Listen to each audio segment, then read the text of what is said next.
Hi everyone, my name is Jerry Wise.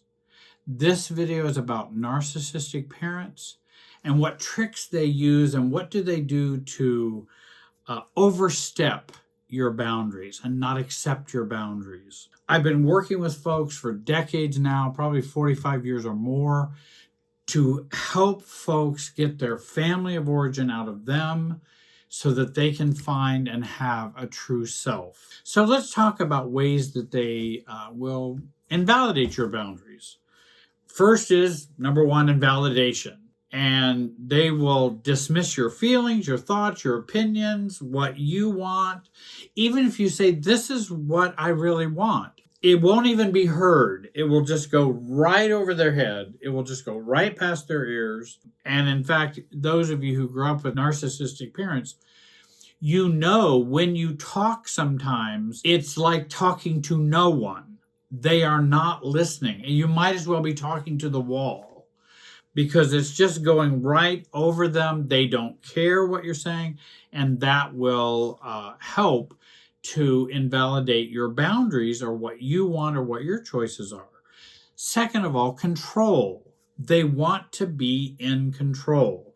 And they do that by not considering your wishes and not considering your autonomy. What's an autonomous child? What's a child who's individuated? What's a child who's self-differentiated? They have no clue about that, nor do they want that.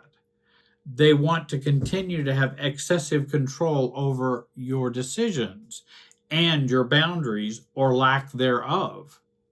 Thirdly, manipulation. They want to manipulate you, of course. Narcissists are good at manipulation, and they will use guilt tripping, gaslighting, emotional blackmail to coerce you into complying with what they want and to reject your own boundaries.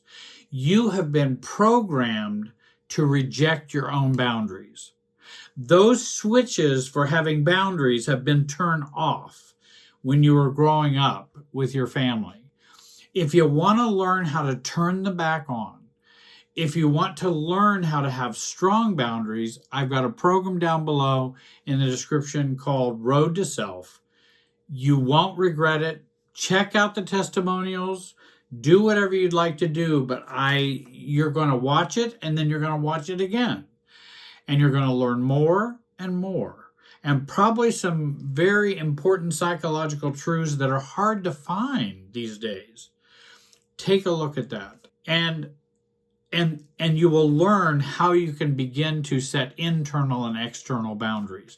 Because I have a whole module about internal and external boundaries. Internal boundaries, external boundaries. Number 4, a lack of respect for privacy.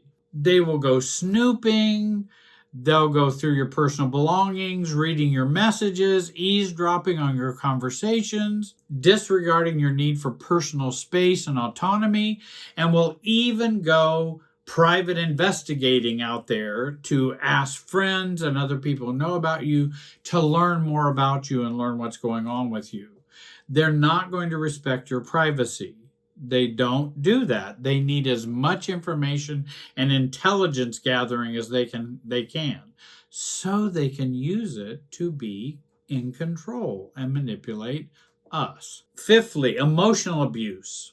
They then may just go to raw emotional abuse where, outbursts, yelling, name calling, criticizing, demeaning, humiliating you. Because if I do that enough, then you'll be busy feeling hurt and upset about that, and you won't have the reserve to set boundaries. So we have to begin to work on internal boundaries where all that becomes nonsense to us.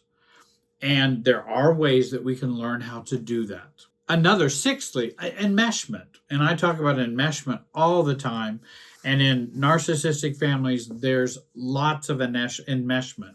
I don't care whether you were close. I don't care whether you were distant. I don't care whether you talked all the time. I don't care whether you never talked. There's always enmeshment going on. And that enmeshment is the boundary between them and us gets blurred. And so they just come right over emotionally and enmesh with us. Or we're two circles, and this is self-differentiation. I'm me, you're you, and we can connect. They do this, and they just overlap our emotional and mental systems, our thinking and feeling systems. And, they'll be passive aggressive so they can maintain control. They do all of those things while they're not accepting my individuality. They can't accept your individuality because they have their emotional needs and desires to fulfill, not yours. And that enmeshment, they hope, will do that. Now, they're doing that on an unconscious level. I'm not saying they're thinking that all through. It's just the dynamics of a narcissistic personality disorder on an emotional system called a family. 7, neglect. In some cases, narcissistic parents neglect your emotional or physical needs and prioritizing their needs and their desires. And their well-being is important, yours is not. You may feel hurt, but your hurt is not near as important as my hurt. You may feel upset, worried, frustrated, but it's not as much as my upsetness and frustration. And so there is neglect. So I'm going to neglect your thoughts, emotions. I'm just going to ignore those. And then lastly, 8, conditional love, which we've talked about before. Narcissistic parents may only show affection or approval when you conform and fulfill their demands, etc. And so your non-boundary setting is the condition they have to give you love or money or acceptance in some ways. It's usually superficial or temporary, but they will offer a conditional relationship. And so if you want that from me, you're going to have no boundaries, because those will make me sad and cry. And I don't know how many times, people would say, don't you know why did you hurt your mother? I didn't hurt my mother. I simply said I would rather not come and have dinner with you guys 3 times a week. I don't want to do that. Well, now your mother's hurt, and that's all your fault. And so your setting boundaries is making her miserable and sad. No, that is fake. That is gaslighting. That's not true. Mom may be playing the role of feeling hurt, but she has not truly been hurt by me. I'm simply wanting to be me, which does not imply wanting to hurt anyone else. So, what can we do? If you focus on inner boundaries and detachment, external boundaries you set will be stronger and long-lasting. And that's one of the tenets of the online program I mentioned earlier, Road to Self. That if you can work on internal boundaries, external boundaries are much easier to set. And whenever you hear internal boundaries, think emotional detachment. That's what internal boundaries are. If I have internal boundaries and you call me stupid or think I'm dumb or ugly or whatever you want, I have internal boundaries where it goes plump, plump, and then drops down. I don't care if you think I'm stupid or ugly, or I'm not even sure why you're saying it, but I don't care. It's not going to matter to me because I'm not sure how that's going to benefit me in any way to even accept it, absorb it. So I'm just going to observe it and hear you saying it and go, well, that's pretty crazy. I think you're being crazy. And don't take this seriously. Second of all, strategize ahead if you're going to set a boundary. First, you must accept and recognize that your family, your narcissistic family members will be overstepping and not respecting your boundaries. You must accept that. I didn't say you had to stay in a relationship with them. I didn't say you couldn't go no contact. I didn't say you had to do anything. But if you're going to have a relationship, you're going to have to accept this is the way they are. Now, what are you going to do? And so we can make our plan, accept that is the way they think and reason for their own benefit, their own immaturity.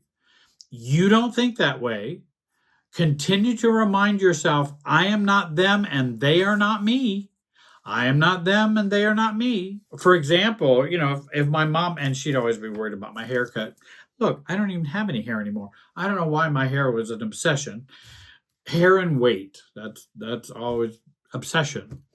You could really use a haircut, Jerry. I am not them.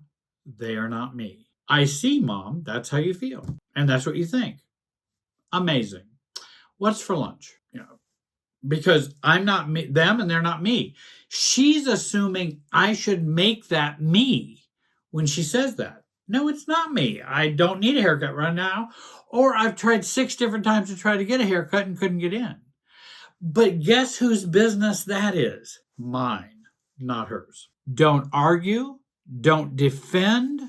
Just stay with being a broken record. I understand you'd like me to come. I understand you feel hurt that I'm not coming. I understand that the family is all going to fall apart because I'm not coming on that day. I understand all that.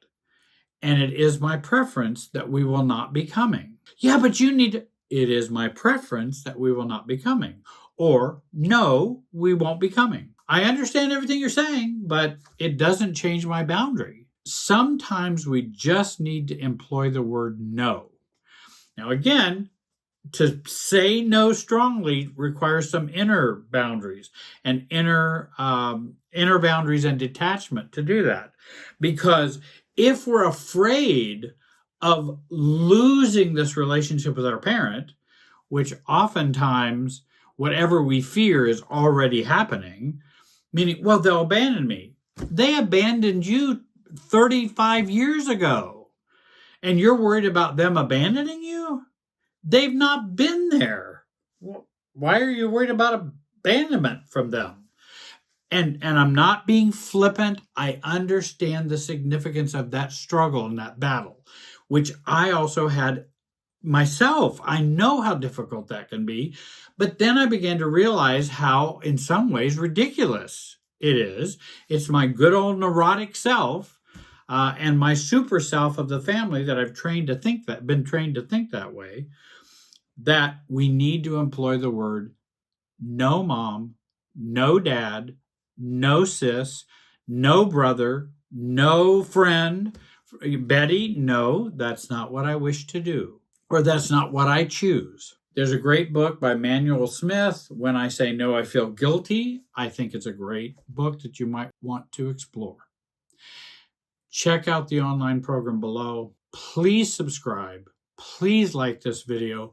And I like reading your comments. Do you know I read almost every comment that someone leaves on my videos? Almost. Sometimes it gets busy. I want to thank you for watching. Have a great day and be wise.